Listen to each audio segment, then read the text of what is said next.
Hi, ഞാൻ നസ്രീൻ. അപ്പോൾ ഞാൻ ഇന്നത്തെ വീഡിയോ എന്ന് പറഞ്ഞു കഴിഞ്ഞാൽ ഞാനൊരു ഭാഗ്യശാലിയെ തിരഞ്ഞു വന്നിട്ടുണ്ട്. ഭാഗ്യശാലി മീൻസ് എന്താ വെച്ച് കഴിഞ്ഞാൽ നമ്മുടെ ഇടവണ്ണ TMK അല്ലേ, TMK എന്നുള്ള ആ ഒരു ഷോപ്പിൽ പർദ്ദ വാങ്ങിയിട്ട് അതിൽ നിന്ന് നറുക്കെടുത്തിട്ട് 9,000 ആളുകളിൽ നിന്ന് ഒരു ഭാഗ്യശാലി എന്ന് പറഞ്ഞു കഴിഞ്ഞാൽ ഫസ്റ്റത്തെ പ്രൈസ് ഉംറ ചെയ്യുക എന്നുള്ളതാണ്. സെക്കൻഡ് പ്രൈസ് കോയിൻസ്, അങ്ങനെയുള്ള ഒരുപാട് പ്രോത്സാഹന സമ്മാനങ്ങളുണ്ട്. പക്ഷേ ആദ്യ പ്രൈസ് നമ്മൾ എന്താ പറയുക, ഉംറ ചെയ്യാനൊരു അവസരം കിട്ടുക എന്ന് പറഞ്ഞു കഴിഞ്ഞാൽ അത് എത്രയോ വലിയ ഭാഗ്യമാണ് നമ്മൾ സംബന്ധിച്ചിടത്തോളം. അപ്പോൾ അങ്ങനെ അർഹിക്കപ്പെട്ട ഒരാൾക്ക് തന്നെയാണ് ആ സമ്മാനം കിട്ടിയിട്ടുള്ളത്. അപ്പോൾ ആ ആളെ നമുക്ക് കാണാം. അപ്പോൾ നമ്മുടെ ഭാഗ്യശാലിയാണിത് അല്ലേ, നമ്മുടെ നിലമ്പൂര് ചന്തക്കുന്ന് എന്താ പറയുക ചാരംകുളത്തുള്ള സീനത്താത്തിയാണ്. അപ്പോൾ നമുക്ക് ചോദിച്ചു നോക്കാം എങ്ങനെയാണ് ആ കടയിലേക്ക് എത്തിയത്, അതേപോലെ തന്നെ ആ പർദ്ദ എന്തിനാണ് വാങ്ങിയത്. കാരണം ആ പർദ്ദ വാങ്ങാൻ വരുന്ന സമയത്തും കൂടി അറിയില്ല ഈ ഒരു പർദ്ദ വാങ്ങുന്നത് ഒരു ഉംറ ചെയ്യാനുള്ള ഒരു പുണ്യകർമ്മത്തിലേക്കാണ് പോകാനുള്ള ഒരു വഴിയാണെന്നുള്ളത് അറിയൂല. അപ്പോൾ എങ്ങനെയാണ് ആ ഒരു കടയിലേക്ക് എത്തിച്ചേർന്നത്, എങ്ങനെയാണ്? അത് എൻ്റെ ജ്യേഷ്ഠത്തിൻ്റെ മോളെ പേരക്കുട്ടിന്റെ കല്യാണമായിരുന്നു ഈ 12-ാം തീയതി. അപ്പൊ ആ 12-ാം തീയതിന്റെ പിന്നെ ഉള്ളിലായിട്ട് എനിക്കൊരു ഫർദ കിട്ടണം എന്നുള്ളൊരു ഇത് മോളോട് ഞാൻ പറഞ്ഞിരുന്നു. അങ്ങനെ മോള് ഇടവണ്ണ ഷോപ്പിലേക്ക് എത്തി. അവിടെ 2-3 ഷോപ്പ് കണ്ട്.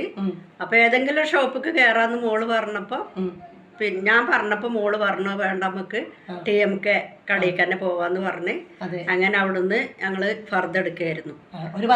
ഒരു ഫർദ എടുത്തത്. അതെടുത്ത് കഴിഞ്ഞിട്ട് അവിടുത്തെ ഒരു മോന് എനിക്ക് ഒരു കൂപ്പൺ എഴുതാൻ വേണ്ടിയിട്ടില്ല അവസരം തന്ന് ഞാൻ ആ കൂപ്പൺ എഴുതിയ സമയത്ത് കരുതിയിരുന്നോ ഈ കൂപ്പൺ എനിക്കായിരിക്കും അടിക്കുക, എനിക്ക് ഇങ്ങനെ ഭാഗ്യം കിട്ടുമെന്ന് കരുതിയിരുന്നോ?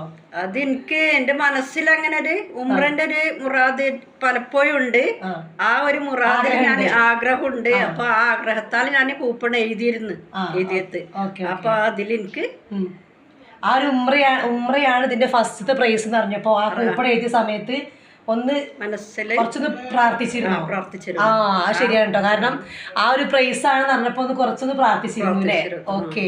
അപ്പൊ അവിടെ കൂപ്പൺ എഴുതി കൊടുത്ത് അങ്ങനെയാണ് വിളിച്ചോ അവര്? അന്ന് അരമണിക്കൂർ കഴിഞ്ഞപ്പോ എനിക്ക് വിളിച്ചു. 4:30 ഞങ്ങൾ എടുത്തു. 5 മണിക്ക് പിന്നെ കൂപ്പണ് ഈ പ്രൈസ് കിട്ടിയെന്ന് പറഞ്ഞപ്പോ ഭയങ്കര സന്തോഷം എന്ന് പറഞ്ഞാല് എനിക്ക് പിന്നെ നമ്മള് എത്രയോ കാലമായിട്ട് കൊതിച്ചൊരു നിധി പോലെയാണ് എനിക്ക് തോന്നിയത്.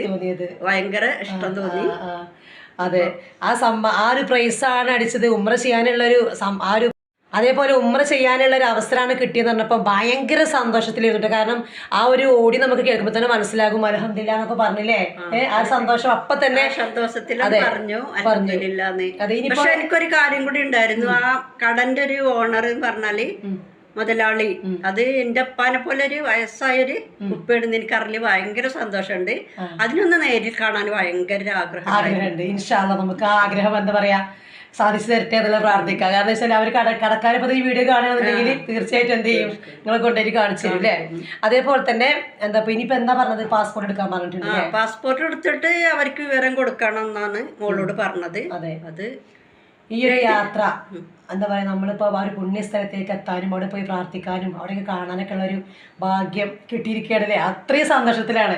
അപ്പം ഞാനും പേഴ്സണലായിട്ട് അറിയുന്ന ഒരു വ്യക്തിയാണ് കേട്ടോ. അപ്പോൾ എല്ലാ കാര്യങ്ങൾ കൊണ്ടും എല്ലാം ഹൈറാവട്ടെ എന്ന് പ്രാർത്ഥിക്കുന്നു. എല്ലാവിധ ഐശ്വര്യങ്ങളും ഉണ്ടായിട്ട് പ്രാർത്ഥിക്കുന്നു.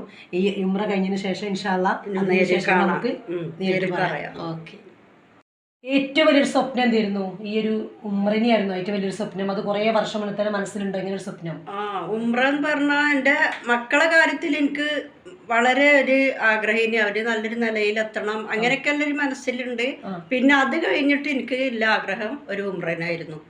അതെനിക്ക് കുട്ടികളൊക്കെ ഒരു ഭാഗത്തായതിനു ശേഷം ഒരു ഉംറ ചെയ്യണം എന്നുള്ള ആഗ്രഹം ഉണ്ടായിരുന്നു. ആ ഒരു ആഗ്രഹം സാധിക്കാത്തത് ഇങ്ങനെ സാമ്പത്തികമായിട്ടുള്ള ഈ പ്രശ്നം കൊണ്ടായിരിക്കാം. അപ്പൊ പക്ഷെ ഇങ്ങനെ ഒരു അവസരം കിട്ടിയപ്പോ അത് സാധിക്കാൻ പോവുകയാണ് ഇനി അങ്ങോട്ട് അല്ലേ. അപ്പൊ 2025 ഒരു നല്ലൊരു ഉംറ ചെയ്യാൻ കഴിയട്ടെ, എല്ലാവിധ ആഗ്രഹങ്ങളൊക്കെ സാധിക്കാൻ കഴിയട്ടെ എന്ന് പ്രാർത്ഥിക്കാം. ഓക്കെ.